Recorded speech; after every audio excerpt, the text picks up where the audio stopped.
Halo semuanya, perkenalkan nama saya Asri Lady Perbina Simbolon dengan NIM 190321110040 dari kelas atau mata kuliah Penyuluhan Pertanian kelas A Universitas Trunojoyo Madura.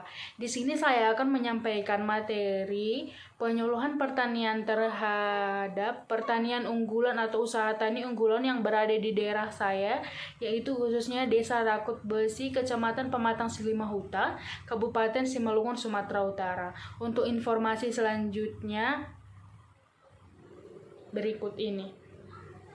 Berdasarkan informasi yang saya peroleh berdasarkan berita antara news, dapat diketahui bahwa Rakut Besi Desa Siboras merupakan salah satu desa penghasil terbesar dan penyedia bibit jeruk varietas Siamadu di Kabupaten Simalungun. Bukan hanya Kabupaten Karo, Simalungun atau Desa Rakut Besi juga sudah mendapatkan pengakuan dari Kementerian Pertanian. Untuk lebih mengembangkan budidaya dan produksi, pemerintahan kabupaten melalui Dinas Pertanian memberikan bantuan bibit jeruk berlabel biru sebanyak 25.000 batang pada tahun 2015.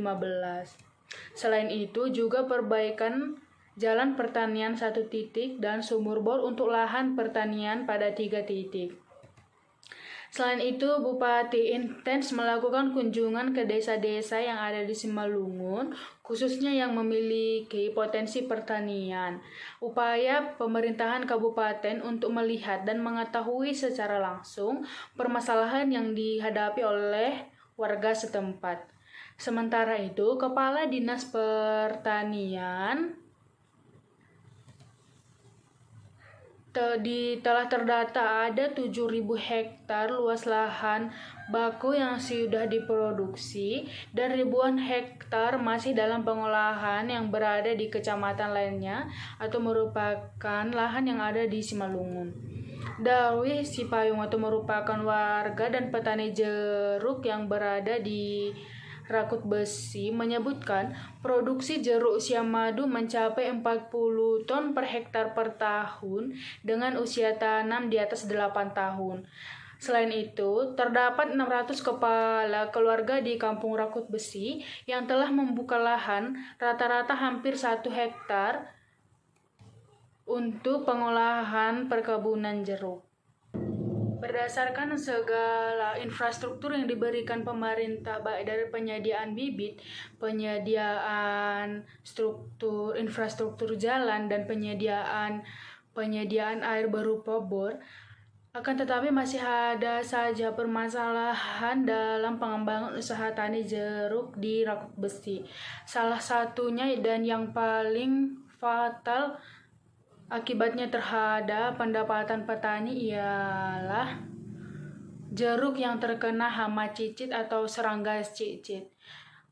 Dengan adanya serangan cicit tersebut membuat kerugian yang sangat besar kepada petani.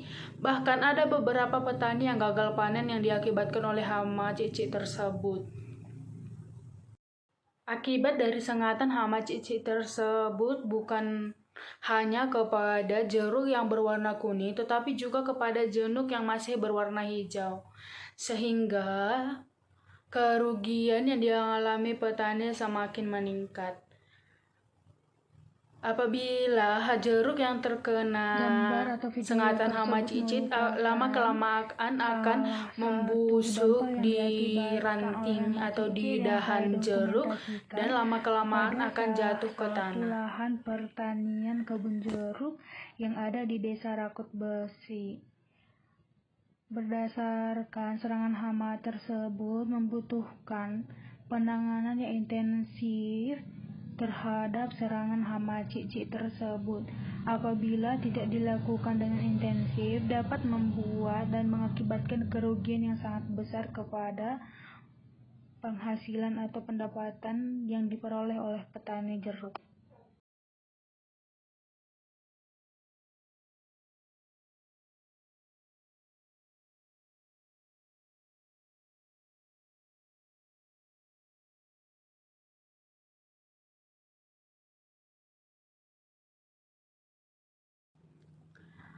Ada beberapa langkah yang dilakukan oleh petani untuk menghilangkan serangan hama cicit, salah satunya yaitu penyemprotan.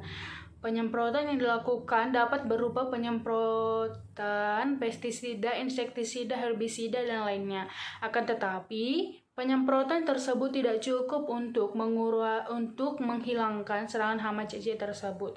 Adapun strategi atau langkah ataupun cara yang dapat dilakukan oleh petani untuk mengurangi hal tersebut dapat berupa mengumpulkan semua jeruk yang jatuh akibat serangan cicit ke dalam bal atau goni plastik. Mengapa ke dalam goni plastik? Karena apabila jeruk yang busuk dimasukkan ke dalam goni plastik dapat menghentikan reproduksi atau pengembangbiakan dari hama cicit tersebut, sehingga dapat meminimalkan perkembangan dari hama cicit di lahan pertanian. Yang kedua,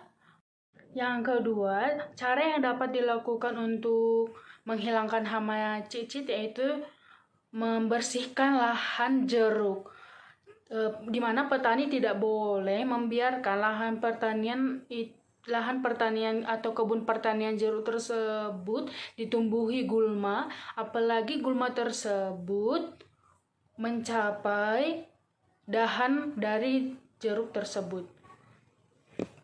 Cara yang ketiga yaitu menggunakan perangkap rongit. Akan tetapi, membeli rongit atau perangkap rongit dari toko-toko pertanian membutuhkan biaya yang relatif lebih tinggi atau menjadi penambahan biaya pada usaha tani. Sehingga cara untuk meminimalkan biaya dan dapat menggunakan produk yang sama yaitu dengan membeli atau melakukan pengurangan biaya dengan mencampurkan lem koriko dengan bensin ke dalam satu wadah yang didiamkan selama 1 malam, sehingga lem koriko tersebut akan meleleh, dan apabila 4 lem koriko dimasukkan ke dalam 3 liter bensin, keesokan harinya semua ketiga liter bensin tersebut dapat menjadi lem, dan keesokan harinya dituangkan lem rongit dan diolesi kepada perangkap-perangkap dapat berupa bola, tutup botol-botol aqua atau segala bahan-bahan bekas pakai yang dapat digunakan untuk sebagai perangkat di lahan perkebunan jeruk. Berikut cara-cara yang dapat dilakukan untuk mengurangi serangan hama cicit di lahan pertanian yang dapat saya sampaikan. Cukup sekian, jika ada kesalahan dalam penyampaian kata saya mohon maaf.